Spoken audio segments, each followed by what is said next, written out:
আচ্ছা, ইতিহাসের সবচেয়ে ধনী ব্যক্তি কে? এই প্রশ্নটা শুনলে মাথায় কার নাম আসে? Bill Gates? কিংবা হয়তো ইলন মাস্ক? চলুন তো আজ এই রহস্যটার সমাধান করা যাক। শুধু এলন মাস্কের কথাই যদি ধরি, তার মোট সম্পদের সমান টাকা আয় করতে একজন সাধারণ মানুষের কতদিন লাগবে জানেন? ৮০ লক্ষ বছর। হ্যাঁ, ঠিকই শুনেছেন, আমাদের মানব প্রজাতির পুরো অস্তিত্বের থেকেও ৩০ গুণ বেশি সময়। ভাবা যায় ব্যাপারটা? কিন্তু আসল চমকটা কি জানেন? এত সম্পদ থাকার পরেও ইলন মাস্ক কিন্তু ইতিহাসের সবচেয়ে ধনী ব্যক্তি নন। এমনকি এর ধারে কাছেও নেই। ইতিহাসে এমন সব মানুষ ছিলেন যাদের সম্পদের কাছে মাস্কের এই দৌলত কিছুই না। তাহলে আসল উত্তরটা কি? আচ্ছা, এই প্রশ্নে উত্তর খোঁজার আগে আমাদের একটা জিনিস পরিষ্কার করতে হবে। সম্পদ বা ধনী বলতে আমরা ঠিক কী বুঝি? ব্যাপারটা কি শুধুই নগদ টাকার, নাকি এর সাথে ক্ষমতা আর নিয়ন্ত্রণেরও কোনো সম্পর্ক আছে? ব্যাপারটা বুঝতে দুটো উদাহরণ দেখি, কেমন? একদিকে আছেন পাবলো এসকোবার, যাকে বলা যায় ক্যাশ কিং। তার কাছে লিটারালি টাকার পাহাড় ছিল। প্রতি সপ্তাহে শুধু টাকার বান্ডিল বাঁধার জন্যই তার $1000 রাবার ব্যান্ড লাগত। আর অন্যদিকে দেখুন সোভিয়েত ইউনিয়নের শাসক জোসেফ স্টালিনকে। তার নিজের কোনো ব্যক্তিগত সম্পদই ছিল না, মানে প্রায় শূন্য। কিন্তু তিনি একাই নিয়ন্ত্রণ করতেন প্রায় $10 ট্রিলিয়ন একটা গোটা অর্থনীতি। স্টালিনের ক্ষমতা যে টাকার চেয়েও কত বড় ছিল তার একটা চিলিং উদাহরণ আছে। যখন তার মারাত্মক স্ট্রোক হলো, 12 ঘণ্টা ধরে কেউ ডাক্তার ডাকার সাহস পর্যন্ত পায়নি। কেন জানেন? কারণ সবাই ভয়ে ছিল, যদি স্টালিন কোনোভাবে বেঁচে ওঠেন আর দেখেন যে তার অনুমতি ছাড়া কিছু করা হয়েছে, তাহলে কি হবে? সেই ভয়েই কেউ এগোয়নি। এটাই হলো আসল ক্ষমতা। বেশ, তাহলে চলুন ইতিহাসের পাতা উল্টানো যাক। কারণ ইতিহাসে এমন অনেক কন্টেন্ডার আছেন যাদের সম্পদের ধরন ছিল একেবারে আলাদা। তো আমরা কাদের কথা বলছি? এখানে একটা টাইমলাইন দেয়া যাক। আমরা একদম রাজা সলোমন, অগাস্টাস সিজার থেকে শুরু করে চেঙ্গিস খান, মানসা মুসা আর আধুনিক যুগের রকফেলার পর্যন্ত ঘুরে আসব। আর দেখুন, এদের প্রত্যেকের সম্পদের ভিত্তি ছিল কিন্তু আলাদা। যেমন ধরুন চেঙ্গিস খান, তার সম্পদ ছিল তার জয় করা বিশাল সাম্রাজ্য, যা পৃথিবীর প্রায় 20%। আবার মানসা মুসার কথা ভাবুন, যার নিয়ন্ত্রণে ছিল পৃথিবীর প্রায় অর্ধেক সোনা। অগাস্টাস সিজার তো রীতিমতো মিশরের মালিক ছিলেন।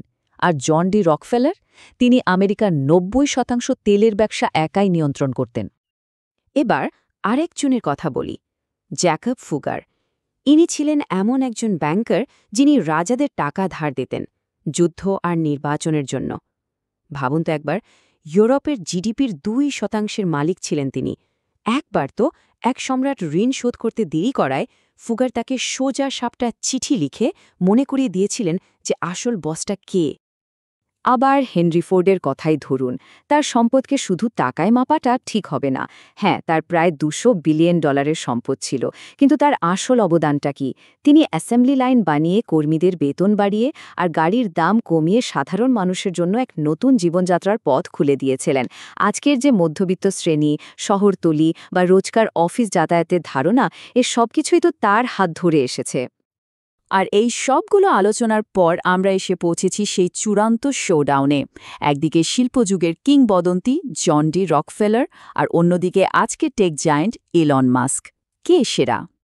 এই দুজনের মধ্যে কে বেশি ধনী, সেই রহস্যের সমাধান লুকিয়ে আছে একটা সহজ ধারণার মধ্যে। একে আমরা বলতে পারি পাই প্যারাডক্স। এই চার্টটা একটু খেয়াল করুন। নিজের সময়ে জন ডি রকফেলার আমেরিকার মোট অর্থনীতির মানে জিডিপির প্রায় 2% নিয়ন্ত্রণ করতেন, আর আজকের দিনে ইলন মাস্ক নিয়ন্ত্রণ করেন প্রায় 1.4%। তাহলে তো হিসাবটা সোজাই, রকফেলারে বেশি ধনী ছিলেন, তাই না? দাঁড়ান, এখানেই আসল খেলাটা শুরু। ধরুন 1913 সালের আমেরিকার অর্থনীতিটা ছিল একটা কেক বা পাই। রকফেলারের কাছে সেই পায়ের 2% ছিল। কিন্তু আজকের আমেরিকার অর্থনীতি, সেই পাইটা আগের চেয়ে প্রায় 22 গুণ বড় হয়ে গেছে। তাই ইলন মাস্কের শেয়ার, মানে ওই 1.4%, আনুপাতিকভাবে কম হলেও মোট সম্পদের পরিমাণে রকফেলারকে বহু দূর ছাড়িয়ে যায়। মানে সহজ কথায় বলতে গেলে রকফেলারের কাছে একটা ছোট পায়ের বড় একটা স্লাইস ছিল, আর মাস্কের কাছে আছে একটা বিশাল বড় পায়ের তুলনামূলকভাবে ছোট একটা স্লাইস। কিন্তু পাইটা এতই বড় যে মাস্কের ওই ছোট স্লাইসটাই দিন শেষে অনেক বড় হয়ে যায়।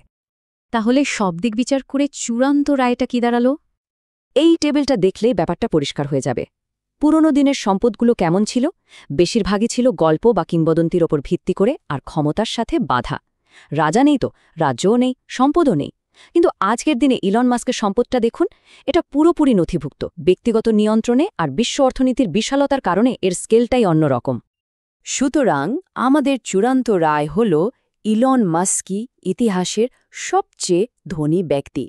কারণটা সহজ, বিশ্ব অর্থনীতি নামক যে পুকুর, সেটা এখন ইতিহাসের যে কোনো সময়ের চেয়ে অনেক অনেক বড়। আর ইলন মাস্ক হলেন সেই বিশাল পুকুরের সবচেয়ে বড় মাছ। তার মানে ইতিহাসের সবচেয়ে ধনী ব্যক্তিটি এই মুহূর্তে আমাদের সাথেই এই পৃথিবীতে বেঁচে আছেন। এটা ভাবতেই কেমন লাগে, তাই না? কিন্তু প্রশ্নটা হলো, এই যে অর্থনীতির পুকুরটা ক্রমাগত আরও বড় হচ্ছে, তাহলে ভবিষ্যতে এই রেকর্ডটা কে ভাঙবে? পরবর্তী সবচেয়ে ধনী ব্যক্তি কে হবেন?